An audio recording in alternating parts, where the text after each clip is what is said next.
Japan tech power house है और भारत एक टैलेंट पावर हाउस है।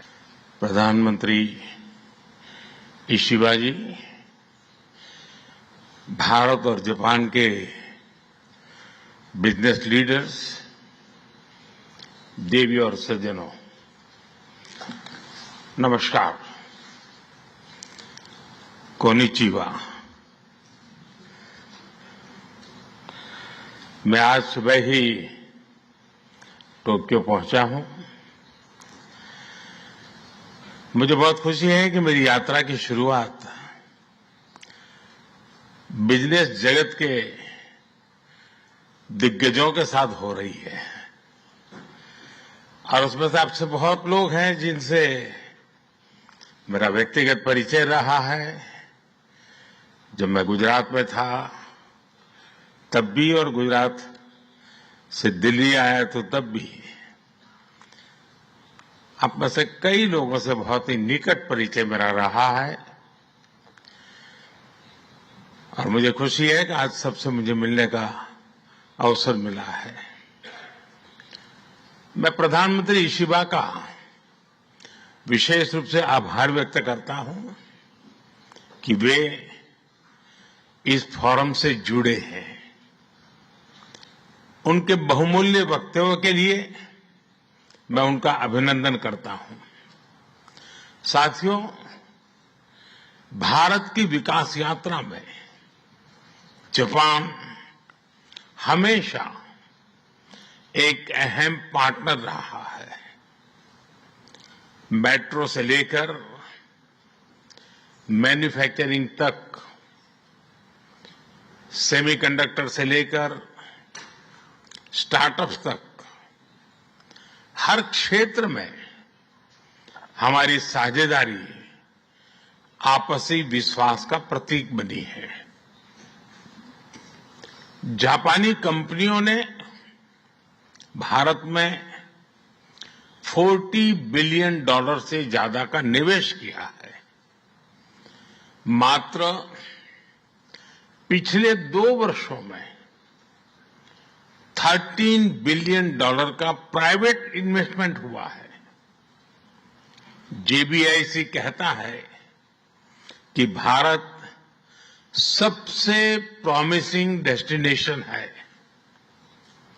जेट्रो बताता है कि 80% कंपनियां भारत में एक्सपांड करना चाहती है और 75% ऑलरेडी मुनाफे में है। यानी in India capital does not just grow, it multiplies. साथियों, पिछले 11 वर्षों में भारत के अभूतपूर्व ट्रांसफॉर्मेशन से आप सब भली भांति परिचित है। आज भारत में पॉलिटिकल स्टेबिलिटी है, इकोनॉमिक स्टेबिलिटी है, पॉलिसी में पारदर्शिता है, प्रिडिक्टिबिलिटी है। आज भारत विश्व की सबसे तेज ग्रो करने वाली मेजर इकोनॉमी है और बहुत जल्द विश्व की तीसरी सबसे बड़ी इकोनॉमी बनने जा रहा है। वैश्विक ग्रोथ में भारत 18% योगदान दे रहा है। भारत की कैपिटल मार्केट्स में अच्छे रिटर्न्स मिल रहे हैं। एक मजबूत बैंकिंग सेक्टर भी है। लो इन्फ्लेशन और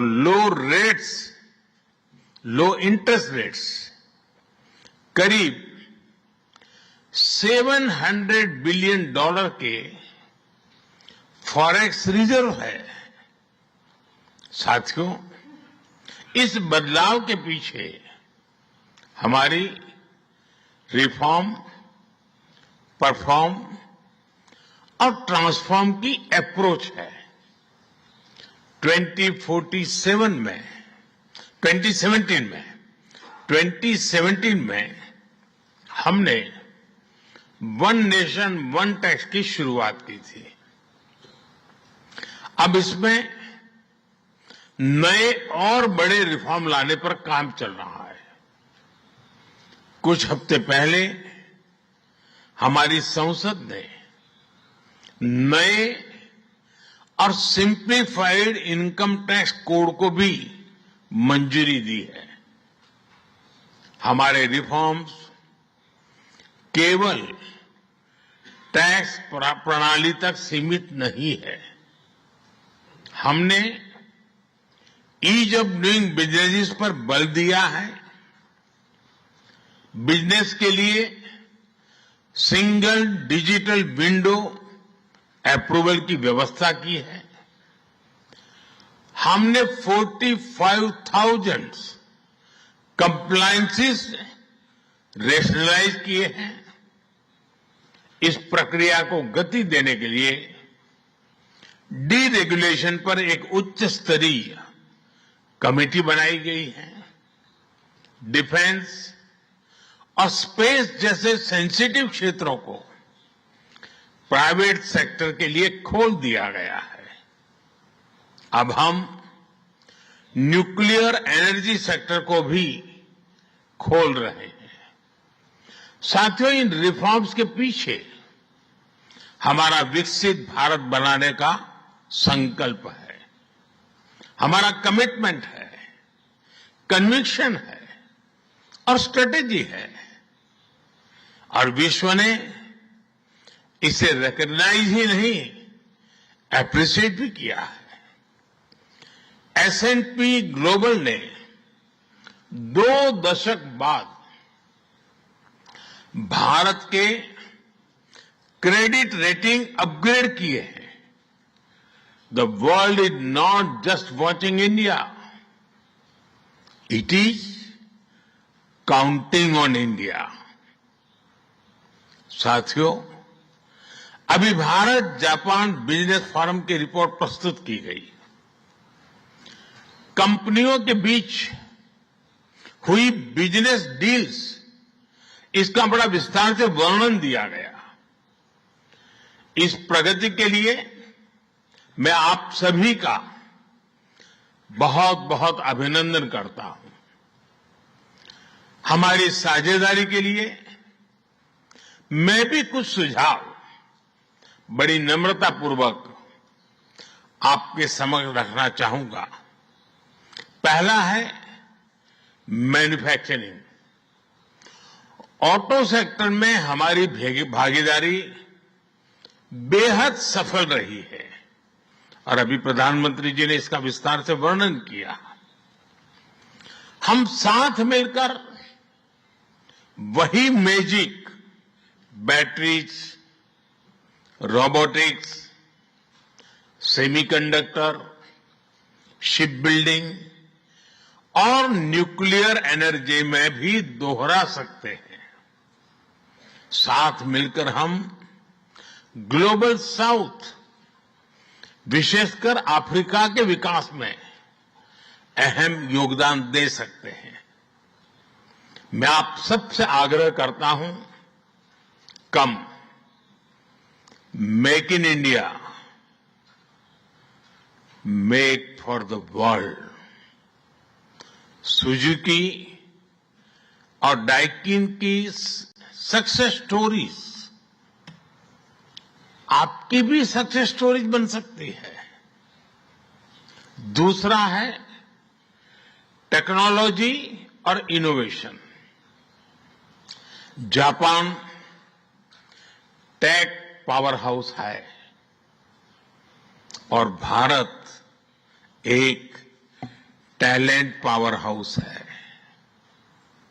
भारत ने AI, semiconductor, quantum computing, biotech और स्पेस में बोल्ड और एम्बिशियस इनिशिएटिव लिए हैं। जापान की टेक्नोलॉजी और भारत का टैलेंट मिलकर इस सदी के टेक रिवॉल्यूशन का नेतृत्व कर सकते हैं। तीसरा क्षेत्र है ग्रीन एनर्जी ट्रांजिशन। भारत तेजी से 2030 तक 500 गीगावाट रिन्यूएबल एनर्जी के लक्ष्य की ओर अग्रसर है। हमने 2047 तक 100 गीगावाट न्यूक्लियर पावर का भी लक्ष्य रखा है। सोलर सेल्स हो या फिर ग्रीन हाइड्रोजन, साझेदारी की अपार संभावनाएं हैं। भारत और जापान के बीच जॉइंट क्रेडिट मैकेनिज्म पर समझौता हुआ है। इसका लाभ उठाकर क्लीन और ग्रीन फ्यूचर के निर्माण में सहयोग किया जा सकता है। चौथा है नेक्स्ट जेन इंफ्रास्ट्रक्चर। पिछले एक दशक में भारत ने नेक्स्ट जनरेशन मोबिलिटी और लॉजिस्टिक इंफ्रास्ट्रक्चर में अभूतपूर्व प्रगति की है। हमारे पोर्ट्स की क्षमता दोगुनी हो गई है। 160 से ऊपर एयरपोर्ट्स हैं। 1000 किलोमीटर लंबी मेट्रो लाइन बनी है। जापान के सहयोग से मुंबई और अहमदाबाद हाई स्पीड रेल पर काम चल रहा है। लेकिन हमारी यात्रा यहीं नहीं रुकती। Japan's excellence and India's scale can create a perfect partnership. पांचवा है स्किल डेवलपमेंट और people to people ties. Bharat का स्किल्ड युवा टैलेंट वैश्विक जरूरतें पूरी करने की क्षमता रखता है। इसका लाभ जापान भी उठा सकता है। आप भारतीय टैलेंट को जापानी भाषा और सॉफ्ट स्किल्स में ट्रेनिंग दें और मिलकर एक जापान रेडी वर्कफोर्स तैयार करिए। A shared workforce will lead to shared prosperity।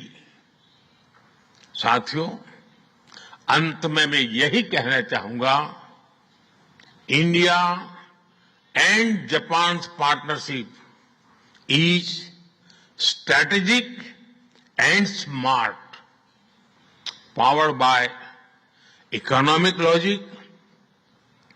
We have turn shared interest into shared prosperity. India is the springboard for Japanese businesses to the global south. Together, we will shape the ASEAN century, Asian century for stability, growth and prosperity. इन्हीं शब्दों के साथ मैं प्रधानमंत्री Ishiba जी और आप सभी का आभार प्रकट करता हूं। अरिगातो गोजाइमास। बहुत बहुत धन्यवाद।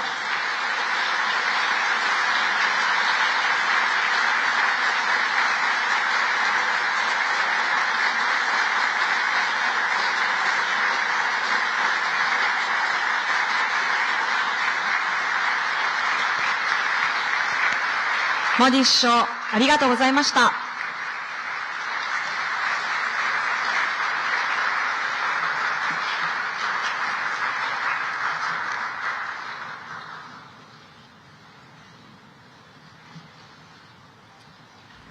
ऐसे ही तमाम बड़ी खबरों से जुड़े रहने के लिए हमारे YouTube channel TSW news Hindi को सब्सक्राइब करें। वीडियो को लाइक, कमेंट, शेयर करना बिल्कुल ना भूलें।